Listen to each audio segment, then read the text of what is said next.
Good afternoon everyone, welcome to the Dorchester Hotel here in London, ahead of a huge night of World Championship Boxing, December 10th at the Manchester Arena, live and exclusive on Sky Sports Box Office, Showtime across America and all of our other international broadcasters around the world. Sponsored by William Hill, StubHub and JD Sports, it gives me huge pleasure to announce the second defence of Anthony Joshua's IBF Heavyweight World Championship against number 8 rated current IBF Intercontinental Champion Eric Molina. This is a huge night of World Championship boxing. Not only Anthony Joshua against Eric Molina, but of course yesterday we saw the fun and games between Derek Chisora and Dillian White, an official eliminator for the WBC Heavyweight World Championship. Cal Yafai bidding to become the first man from Birmingham to win a world championship against two-weight world champion Luis Concepcion, the return of Scott Quigg at 126 pound at the featherweight limit, and a whole host of action. Katie Taylor making her second appearance, Luis Ortiz, the heavyweight as well, and a fantastic British light heavyweight championship fight between Frank Buglioni and champion Jose Burton.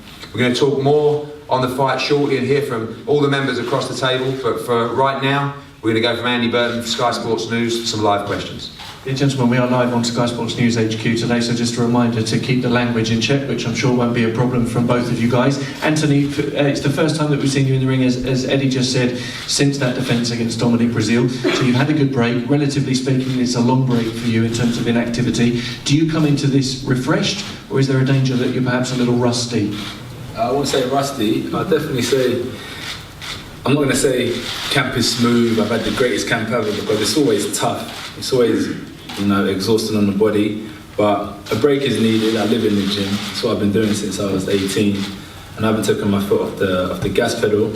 So I wouldn't say it's rusty, because I've learned how to fight. I've developed that ring craft now. So it's just basically expressing that every time I go out under the bright lights. So what we do in the dark corners of the gym, kind of managed to gain experience time and time again, Monday to Friday, to just express what I do time and time again when I go out under the bright light. So no problem having a break for me. I'm just looking forward to getting back in the ring and then building towards 2017. In terms of schedule and the camp, I guess camp started before your opponent was confirmed, and obviously there was so much talk about Klitschko being a possible opponent for December 10th. Was it in any way unsettling that at the beginning of camp you didn't know what you were preparing for? Not necessarily. I started camp really knowing I was going to get into camp. So just so I don't get injured, I started preparing my body for what was to come. So that was the initial start of camp. And then I started training ahead of schedule, preparing. And I don't even really want to mention Klitschko too much at the minute, as that's not the relevant opponent. I've got Eric Molina, he's going to be across the ring from me December 10th, who's a tough competitor. When I look at it, I think he was the toughest out of the few, so I thought that's a good challenge for myself. And that's the man I've got to focus on. So I always knew I'd have someone who's game. And right now we're competing for a championship belt, so I think everyone's going to up their levels by 50 to 60%. So the people I've seen and watched time and time again are the people I'm going to face. So I have to put Klitschko or David Price or whoever was in the pecking order aside and focus on what's in front of me. And obviously what would have been the dangers had you not done that? What, focus on what's in front of me? Yeah. You'll only find out December the 10th. Everyone's going to train and do and try and reach their potential in training camp, but you only find out, come fight night, because there's nowhere to hide on that night. So everything that you've been thinking and been preparing for will be revealed come fight night. So I could only tell you what effects that would have had on me after the fight. And it doesn't have any impact on your motivation for this fight, the fact that it's Eric rather than Klitschko? No way, because I'm not gonna, let's say for instance, Klitschko has a jab that stands a couple of inches away from his face, and I'm going to wait to counter-punch Klitschko. Could be waiting all night for that. So I just train as if I'm going to win. I train because I enjoy it, and I train because it's what I do, really. So if I was fighting Klitschko or Molina, I have the same ambition, and that's to win. What did you make of Eric's performance against Deontay Wilder? He survived 3 knockdowns, showed great heart, courage and determination before ultimately losing. What did you take from watching that? I think that's why he's here now, really. Great fighter, it takes massive courage to step into that ring, and I think Deontay Wilder is supposed to be known as like a one-punch knockout artist, and he stood up to a lot of his punches. So it shows that this man's here to try and push the champions to their limits and try and take what they've worked hard for. What's in store for Eric in Manchester on December 10th? Potentially the usual, combinations and a good night of boxing. Eric, welcome to London, welcome to England. Big night on December 10th. Anthony's opponents usually come to these press conferences but also these fights with a dream. They end up on their back. Why will that not happen to you? Well, first of all, I want to thank everybody for coming out here. It's me and my guys, we just settled in. And I've been in these fights before, you know what I mean? And I have no amateur experience, number one. And I'm learning on the job. But one thing you could look at the job I've been doing, and it's been getting better every fight. The Deontay Wilder fight, I fought 5 rounds. I don't know if Anthony knows, I fought 5 rounds with a busted ankle. So everything you saw in that fight was done on one ankle. So, that's the type of fight that I'm coming in to give this young man here. I'm gonna fight with everything that I got. If I'm hurt, if I'm conscious, I'm coming to fight. And I know that I could win the fight with one punch at any given moment. And that's the heavyweight game. That's why we're all here. That's why you guys are so excited about this young man, because it's the heavyweight division, and anything could happen in any second. Anthony Joshua knocks people out, he hurts people. Are you not taking a massive risk with your own personal safety, learning on the job against a guy with his punch power? That's part of the heavyweight game. When you look up and down the lineup, you look up and down the IBF rankings, I knew this fight was coming my way because I know nobody wants to fight this guy. Let's be real here. All you guys, you guys want to call Klitschko, you guys want to call these other guys. They don't want to fight him.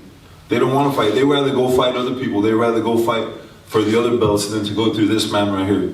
You're looking at somebody that's sitting here that has been in these fights. I've been in with Wilder. Nobody wants to get in with Wilder. Nobody wants to get in with him. I'm here willing because he's got something that I want. And I don't have the option to go in any other direction. I got to go through men like him. And that's what I'm here to do. And I'm here to give everything that I got to take that belt. So what's he got in store, December 10th? He's going to have the toughest fight of his career. That's a guarantee. Thank you. Eddie, one last question for you just while we're live, please.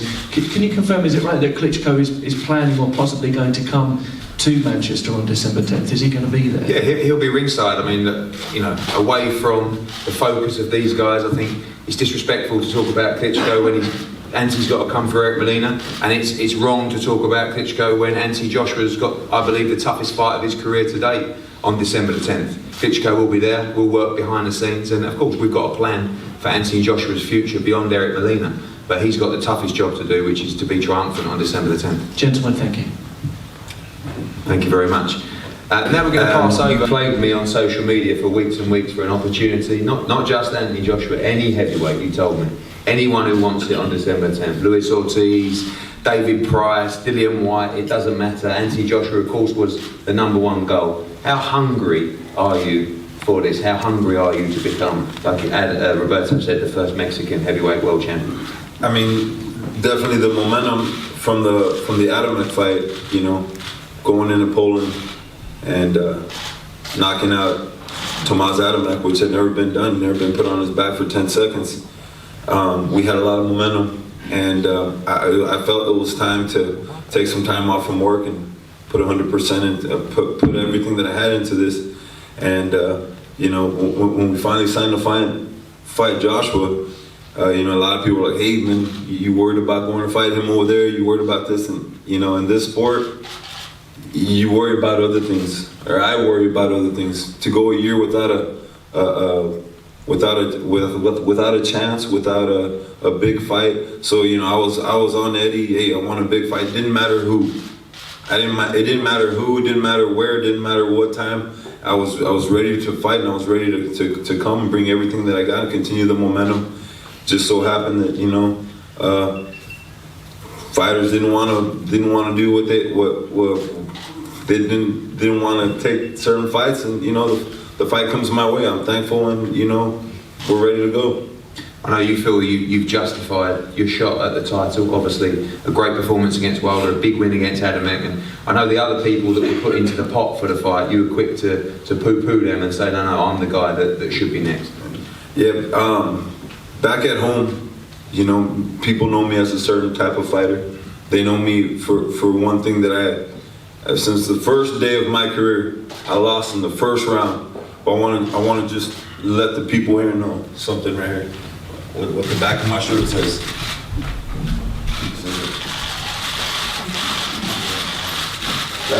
It says the art of bouncing back. Okay, it's not just words. In this game, boxing is the most brutal sport when it comes to bouncing back. Once you lose, everybody's gone. They're all gone from your side. In this game, you know, it's more than to say, hey, I'm gonna bounce back. There's some fighters out here, you know, that want to bounce back, that want to say they want certain fights. Put yourself in a spot to do it. I put myself in a fight with Wilder. I put myself in a fight in Poland against Adamek in his country to bounce back and show the world who I am. You know, in this game, I tell fighters, you know what, get out there and prove yourself. Show what you can do, and then call out certain fighters. And you know, I just feel like the fighter like me, with working with Don King and working with a lot of low-key people, now, I mean, Don doesn't really do many shows. I don't have an easy road to get here. I got to do it the hard way. So, you know, I feel like I earned my ticket here. Thank you, Eric. It sounds like you're going to give every ounce of your heart up on December 10th. For sure. Yeah. Good man. Anthony, I think it's good to come face to face with Eric Molina and realise you've got a real job on December 10th against a very, very hungry man. Perhaps the hungriest man you may have fought so far in your career.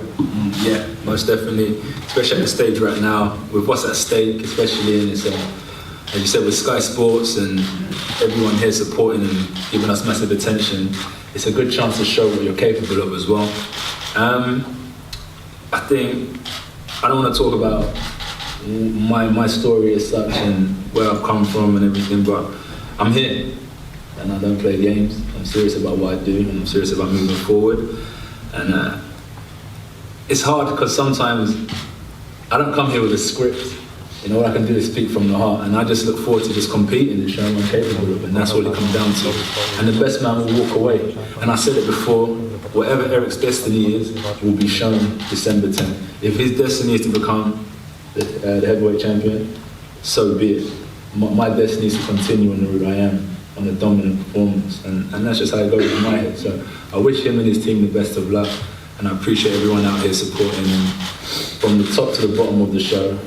You know, the whole undercard, it will be an explosive night of boxing. Obviously, the heavyweight world has been blown apart in the last probably 4 to 6 weeks. So much has been going on, and I've tried to keep you in the loop, but a lot of it has been happening behind closed doors. But really, you're a fighter that you don't even really want to know about it. You just stick in the gym and you know, you get the call and the team will decide, and you're quite happy doing your own thing and letting the whole path unfold in front of you naturally. Yeah, like, because I don't really get involved in other people's issues and business and what people have got to say, because it wasn't so long ago when no one cared what I was doing anyway. So that's why I don't really have to prove myself to anyone except for myself. So I don't really entertain much else than what me and my circle have got going on and what we're trying to achieve.